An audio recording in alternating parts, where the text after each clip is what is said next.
여러분 안녕하세요. 저는 여러분의 오랜 친구 김 선생님입니다. 오늘의 시세는 낮게 시작해 계속 낮은 위치에 있었고 마지막엔 큰 하락을 하며 마감했는데 이렇게 된 직접적인 원인은 미국 주식시장의 영향으로 보인다. 그러나 사실 한국의 주식시장도 장기적인 추세에서 몇 가지 독특한 규칙을 보이는데 오늘 우리는 이 부분을 좀 더 신중하게 다루고자 합니다.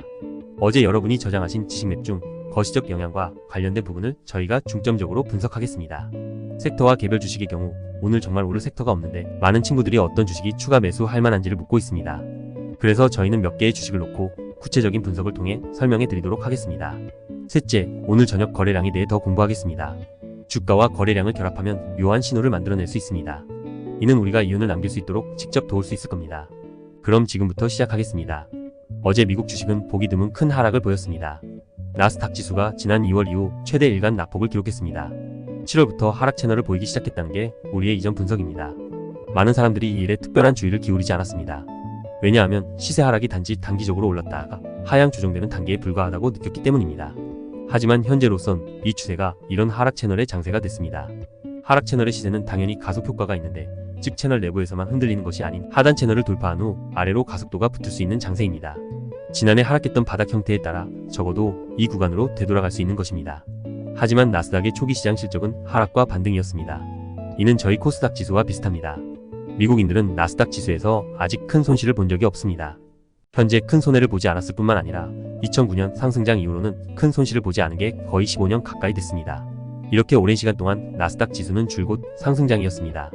지난해 한 차례 크게 하락했을 뿐 그동안 시세는 하락 속도가 빨랐는데도 매우 짧은 시간 내에 계속해서 최고치를 기록할 것으로 보입니다. 그렇지만 이번에 느낀 것은 시세가 이 하락폭에서 예전과 달랐을 뿐만 아니라 하락 시점도 달랐다는 점입니다. 마치 러시아와 우크라이나의 전쟁처럼 처음에는 우리 모두 금방 끝날 것이라 생각했는데 그 누구도 1년 반 동안 하고 있을 줄은 몰랐을 겁니다. 심지어 아직까지도 계속 전쟁을 하고 있습니다. 그렇다면 이런 상황에서 미국 주식의 흐름도 앞으로 상당한 기간 동안 비교적 낙관적이지 않을 것으로 보입니다. 펀더멘털 측면에서 보면 어젯밤 구글은 3분기 재무보고서를 발표했고 미국 경제가 매우 빠르게 성장하는 가운데 상장사들의 실적은 하나같이 부진했습니다. 그래서 지금 미국 주식시장의 문제는 데이비스의 더블 플레이와 같은 상황입니다. 통화 환경은 더 긴축됐지만 회사의 실적은 더 나빠졌습니다. 우리는 그것의 경제 성장 속도가 이렇게 빠른지 도대체 돈이 어디서 나오는지 모릅니다. 하지만 이런 큰 환경이 우리에게 어떤 영향을 미칠까요? 우리 아직도 지식맵을 펼쳐 여기서 첫 번째인 거시적 환경 부분을 봐야 합니다. 우리는 이 부분에 대해 자세히 이야기할 필요가 있습니다. 왜냐하면 많은 친구들이 주식이 하락할 때 사실 이 지수에 대해 특별히 큰 관심을 기울이지 않았기 때문입니다. 코스닥 지수의 현재 시세가 다시 10년치 이동평균선 부근까지 떨어진 예를 들어보자. 역사적으로 보면 미국 나스닥 지수는 9년부터 상승하기 시작해 2021년까지 올랐다. 중간에 총 12년이라는 시간이 있었습니다. 우리 코스닥 지수도 9년부터 상승하기 시작해 2021년이 됐을 때 똑같이 또 한 번 12년이라는 시간이 흘렀습니다. 그렇다면 나스닥 지수는 12년 동안 어떤 모습을 보였을까요? 나스닥의 시세는 사실 계속 이어지고 있고 전체 시세의 상태는 크게 오르지도 내리지도 않지만 매우 안정적이고 지속적으로 상승하고 있습니다. 이것은 비교적 전형적으로 기구에 의해 추진되는 형태입니다. 한편으로는 통화 정책이 지속적으로 새로운 자금을 늘리고 있으며 또 다른 한편으로는 회사의 실적은 꾸준히 향상되고 있으며 적극적으로 주식을 다시 매수되고 있습니다. 하지만 우리 주식시장은 또 다른 상황입니다. 실제로 오른 시세는 몇 구간에 불과합니다. 예를 들어 가장 먼저는 9년 전부터 상승하기 시작했습니다. 이는 폭락 후 반등이기 때문에 우리는 이 시세가 사실 그리 좋다고만 할 수는 없습니다. 주식시장이 폭락한 후에는 거의 모든 지수가 반등할 것인데 그럼 왜 굳이 코스닥 지수를 선택해야 할까요? 이건 그 당시 우리에게도 큰 원동력이 되지 못했었습니다. 상승폭은 최저점인 245에서 550 이상으로 100% 이상 올랐습니다. 이 중 주식의 실적이 가장 크게 상승했습니다. 또한 기회가 많은 기간이기도 했습니다. 그 후 시장은 5년간의 횡보기에 접어들었고 지수는 크게 하락하거나 크게 상승하지 않았습니다. 하지만 개별 주식 측면에선 특정 분열이 있었기에 이 단계는 우리의 주식 선정 전략을 사용할 가장 좋은 단계라고 할 수 있습니다. 그 후 15년이 지나 아시아 증시가 급상승하면서 코스닥 지수도 한 차례 상승세를 맞이했습니다. 이 단계에선 2015년 1월부터 6월까지 계속 상승했으며 초기 550에서 785로 40%가량 상승했습니다. 이 시기에는 주식 선정 전략을 지나치게 고려할 필요가 없습니다. 이런 상승장에선 아직 오르지 않은 종목이라면 대부분 대체로 괜찮은 상승폭을 보일 수 있기 때문입니다. 이것도 매우 짧은 상승장이라고 할 수 있습니다. 하지만 그 후 15년 7월부터 17년 9월까지 그동안 시세가 전반적으로 하락했는데 우린 지수 자체에서 약간의 신호가 있음을 알 수 있었습니다. 연이은 상승 후 비교적 큰 음봉이 나타나면 그 후 시세가 점차 하락하는 것입니다. 그러면 17년 11월쯤 됐을 때 비교적 큰 양봉이 나타났는데 이럴 때야말로 이론상의 상승장입니다. 하지만 그 후 시세는 최고치를 기록하다가 다시 하락하였고 2020년 중반까지 그 추세가 이어졌습니다. 세계중앙은행이 경기 부양을 위해 진행한 통화 증발로 인해 한 차례 비교적 큰 상승세를 가져왔습니다. 2021년 8월부터 시장이 다시 하락하기 시작해 올 상반기까지 이어지다 한 차례 반등했습니다. 그러면 우리는 이를 이렇게 5가지로 나눌 수 있습니다. 첫 번째 부분은 2009년의 반등입니다. 두 번째 부분은 2015년의 상승입니다. 세 번째 부분은 2017년의 짧은 상승입니다. 네 번째 부분은 2020년의 가장 큰 상승입니다. 다섯 번째 부분은 올해 상반기의 상승세입니다. 우리가 이 몇 가지 부분만 본다면 어떤 느낌이 드세요? 이런 몇 단계의 상승폭을 합친 것이 전체 지수가 이 몇 년간 보인 전체 상승폭을 뛰어넘는 것 같다는 느낌이 안 드시나요? 이 몇 번의 상승장만 잘 포착해도 이유는 이미 오랫동안 주식시장에서 계속된 거래를 해서 얻은 이윤을 뛰어넘을 수 있을 겁니다. 남은 기간은 대략 총 10년 정도이며 시세는 별 다른 기회가 없습니다. 그러니까 2009년도부터 지금까지 그 중에서 실제로 우리가 매입할 수 있는 좋은 기회는 한 2-3년 정도 되는 거고 이 외로도 우리는 실제로 2달 동안 하락하는 것도 볼 수 있습니다. 많은 주식이 있고 회사가 그렇게 많은 호재를 가지고 있고 실적이 계속 증가하고 있더라도 여전히 주식시장을 따라 하락하는 것을 피할 수 없다는 것도 많은 친구들이 불안해하는 이유 중 하나입니다. 그러면 우리는 여기에서 한 가지를 추론해 볼 수 있게 되는데 바로 만약 우리가 이런 빠른 상승세만 포착하고 또 인기 주식만 선택한다면 우리가 안정적으로 이익을 낼 수 있지 않을까요? 그리고 주식시장의 장기 추세를 훨씬 뛰어넘는 돈을 벌 수 있지 않을까요? 결론은 그렇다입니다. 저는 평소에 우리나라 주식시장, 구미 주식시장, 국채, 외환, 원자재, 심지어 암호화폐까지 많은 시장의 시세 실적을 봅니다. 기본적으로 어떤 시장에 큰 시세를 낼 기회가 있다면 저는 바로 그 시장에서 매매를 할 것입니다. 이것이 저의 윤이 장기간 고속 증가할 수 있었던 비결입니다. 그래서 저는 코스닥 시장에서 올해 주식을 매입한 것 외에 2015년, 2020-21년 이 두 기간 동안 제가 보유한 모든 자금으로 매입을 했습니다. 나머지 시간은 대부분 코스닥에서 연이은 지분을 줄이는 시도를 했습니다. 비록 큰 이익을 내지 못했지만 큰 손해도 보지 않았습니다. 그리고 이 몇 번의 큰 상승으로 진정한 이윤을 얻을 기회를 얻었습니다. 매우 산발적이고 단발적이지만 매우 간단합니다. 그래서 제 경험으로는 실제로 돈을 버는 시간은 상대적으로 짧았습니다. 대부분의 시간은 평범하거나 심지어 그다지 유리하지 않은 시장에서 반복적으로 연구하고 집착하는 시간이었습니다. 그러니 지금 이 시장은 우리가 돈을 잘 벌 수 있는 기회는 별로 없는 상황이지만 오히려 우리가 지식을 쌓을 수 있는 과정인 겁니다. 그렇다면 어떤 요인이 우리 주식시장 지수의 큰 추세에 영향을 미치는 것일까요? 한국 주식시장에 특별히 독립적인 펀더멘털이 있다면 자발적으로 상승하는 모습을 보일 때 이때 올인할 수 있을 겁니다. 그러나 현재 우리나라의 경제는 수출 지향적인 경제이고 자본시장에서 우리는 특히 외자의 영향을 많이 받아서 우리 증시는 미국의 통화정책과 경제 데이터, 미국 주식의 구체적인 실적에 영향을 받는 경우가 많은 겁니다. 나스닥 지수를 보면 우리 주식시장의 실적이 좋은지 나쁜지 추측할 수 있습니다. 미국 채권의 수익률을 보면 우리는 오늘 자금이 유입되었는지 유출되었는지 알 수 있습니다. 그래서 우리 주식시장이 상승장이 되는 데는 보통 미국 통화정책의 완화와 미국 주식의 상승장, 그리고 성장형 주식에 대한 우리 자신의 정서적 주기를 통해서입니다. 이 세 가지 조건이 모두 충족되면 우리는 반드시 좋은 상승을 맞이할 것입니다. 하지만 현 단계는 이 조건에 부합하지 않습니다. 연초 미국의 금리 인하가 빠르게 시작될 것이라는 전망이 우세했고 이 사실이 거짓으로 판명되면서 미국 주가도 하락세로 돌아섰습니다. 그리고 2차 전지 섹터에서 반년 동안의 열기가 있은 후 시장 분위기가 점차 냉각되었고 이는 현 단계의 하락을 초래했습니다. 그래서 큰 환경의 실적 상황이 이렇다면 우리 개인들은 현재 주식시장에서 매매함에 있어 더욱 신중해야 합니다. 그동안 우리는 비교적 합리적인 반등을 계속 기다리고 있었습니다. 원래 시장은 이미 반등할 준비가 되어 있었는데 결과적으로 미국 주식이 하락해 우리에게 새로운 악재가 생긴 겁니다. 미국 주식의 하락세기를 보면 이번 하락은 이제 막 시작한 것일 수 있습니다. 아래 핵심 지지선 상에서 볼 때 시세는 몇 차례 더 반복될 수 있으며 이는 우리 주식시장의 반등의 단기적인 기회와 장기적인 하락장이 전망된다는 것을 보여주고 있습니다.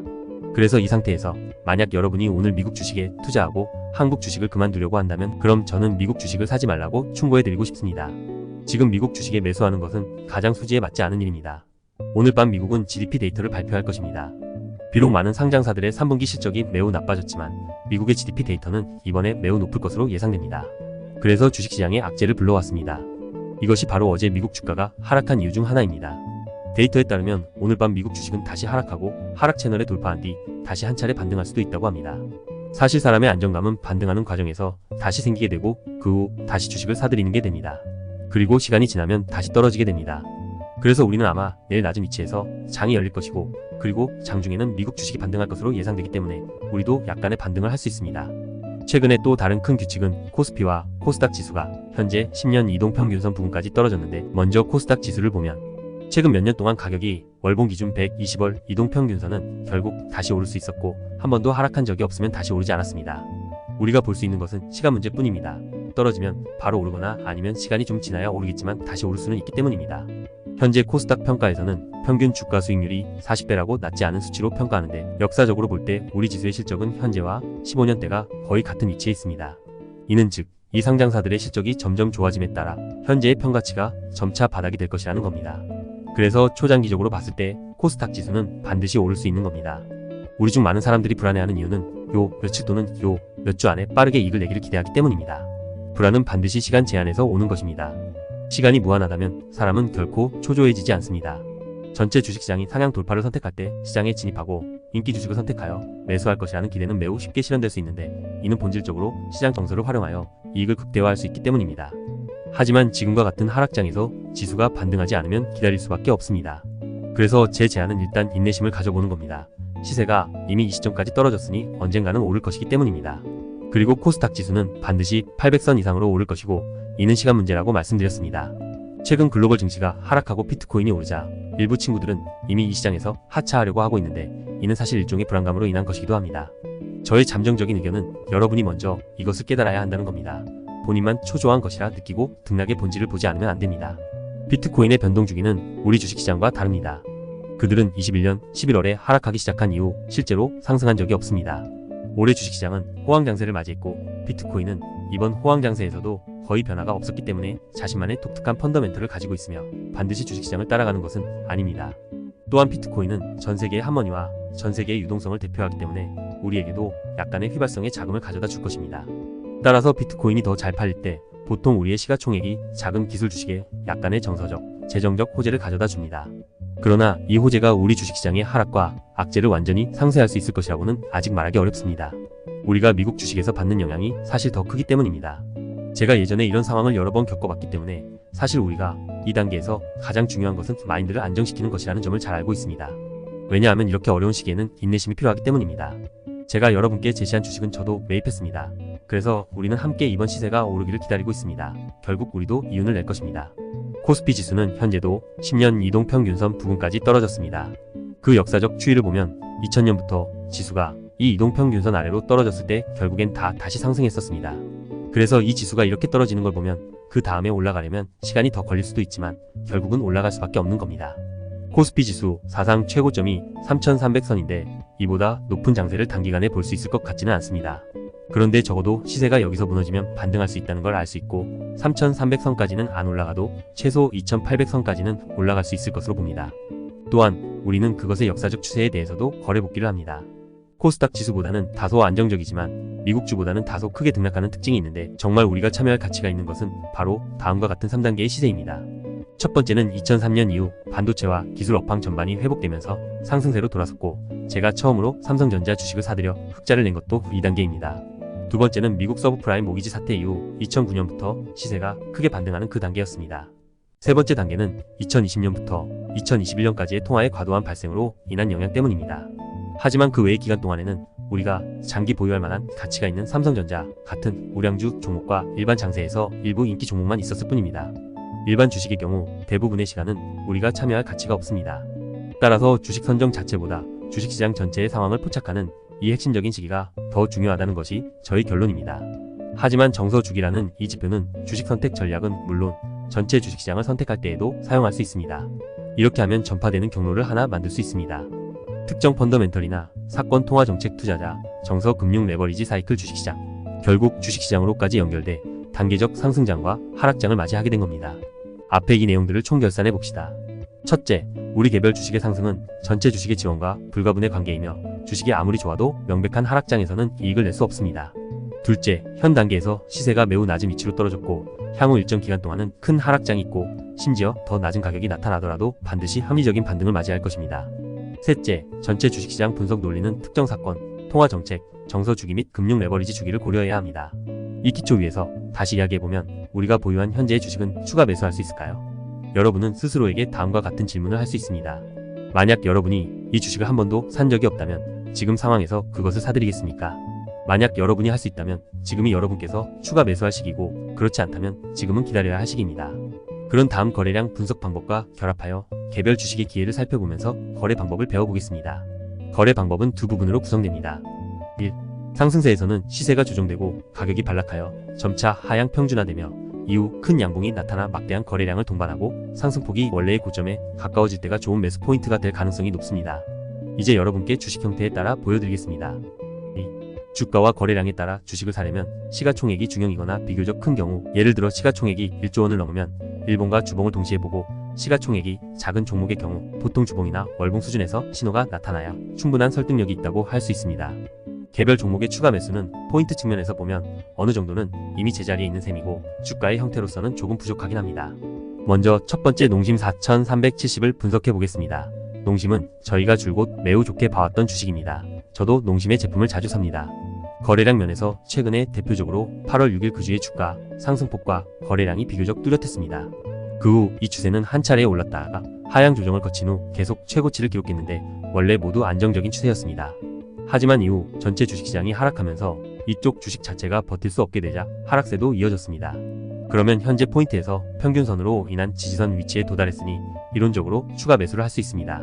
하지만 지난 2주 동안 크게 하락하면서 최근 작은 지지선 하나가 깨진 것을 우려해 좀 더 지켜봐야 한다고 말했던 겁니다.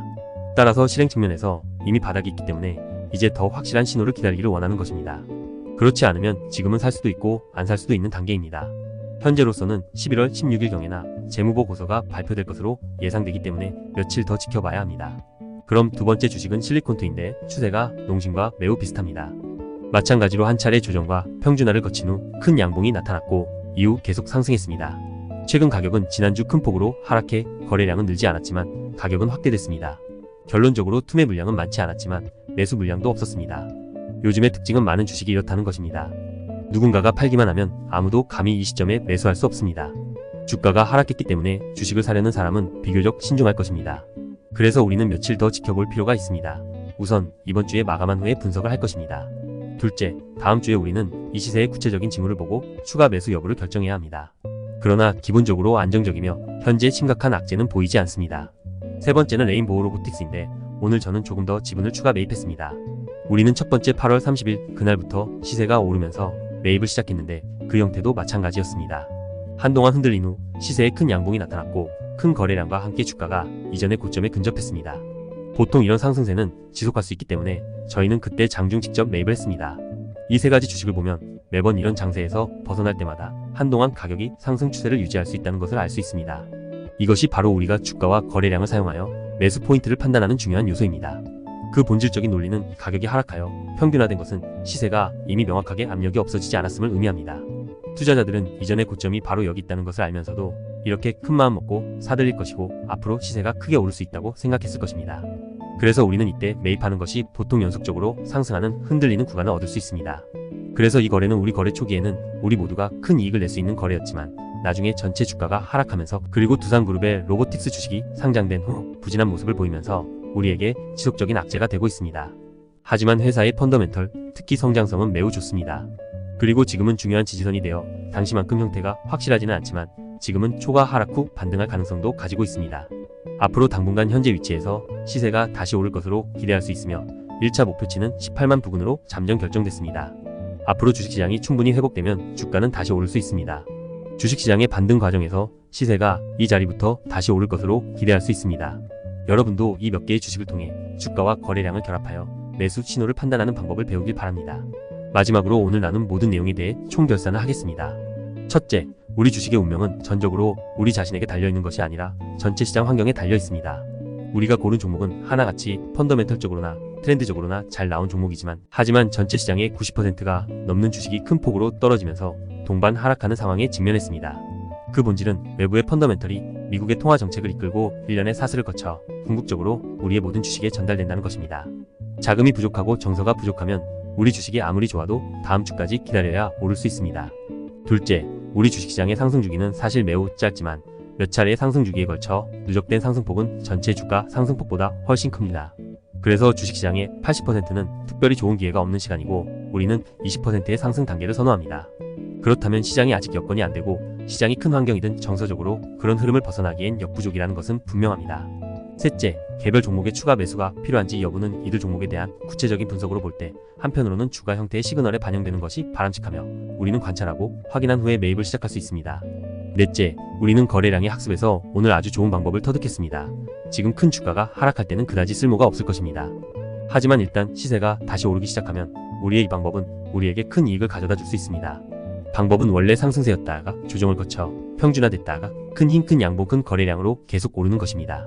비교적 중대형 시가총액을 보유한 주식에 대해서는 일봉이나 주봉에서 모두 사용할 수 있는 방법을 선택할 것입니다.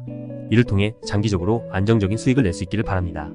오늘 저녁 미국 GDP 데이터가 발표되면 시장 전망이 매우 높아 주식시장의 악재가 될 것입니다. 내일 아침에 해당 상황을 공유하고 당일의 기회에 대한 힌트를 드리겠습니다. 내일 뵙겠습니다.